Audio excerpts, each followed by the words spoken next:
સુરત મહાનગરપાલિકાનું 11,301 કરોડનું બજેટ મંજૂર કરાયું. આ વર્ષે સુરતી લાલાઓ પર કોઈ વધારાનો કરબોજ લાગુ કરાયો નથી. વિકાસ કામો માટે 656 કરોડનો બજેટમાં વધારો કરાયો. તો સામાન્ય વેરામાંથી મહિલાઓને અપાઈ સંપૂર્ણ મુક્તિ. તો સિનિયર સિટીઝન BRTS બસમાં વિનામૂલ્યે કરી શકશે મુસાફરી. તો વડોદરાનું કુલ 7,672 કરોડનું બજેટ મંજૂર કરાયું. વડોદરામાં પણ આ વર્ષે કરના દરમાં કોઈ પણ પ્રકારનો વધારો નથી કરાયો કે પાણીના દરમાં પણ વધારો નથી કરાયો.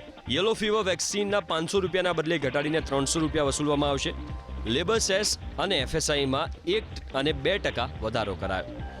વેરા બિલમાં અપાશે QR કોડ. QR કોડની મદદથી ઓનલાઈન ભરી શકાશે વેરો. દર 3 મહિને રજૂ કરવાનું રહેશે આવકનું ઓડિટ. ટાઉન હોલમાં કાઉન્સિલરોને 12ના બદલે 20 ટિકિટો મળશે. જે કોન્ટ્રાક્ટરો બ્લેકલિસ્ટ થશે તેને ફરી ઇજારો ન મળે તે માટે સેલ બનશે. મહિલાઓ માટે પિંક ટોયલેટ અને પિંક ફીડિંગ રૂમ બનાવવા સૂચન. ડેટા ઇન્ફોર્મેશન સેન્ટર બનાવવામાં આવશે. સ્ટ્રીટ ડોગ માટે 4 ઝોનમાં 4 શેલ્ટર હોમ બનશે. શહેરમાં 4 લોજિસ્ટિક પાર્ક બનશે. સુરસાગરમાં લાઇટ એન્ડ સાઉન્ડ શો થશે.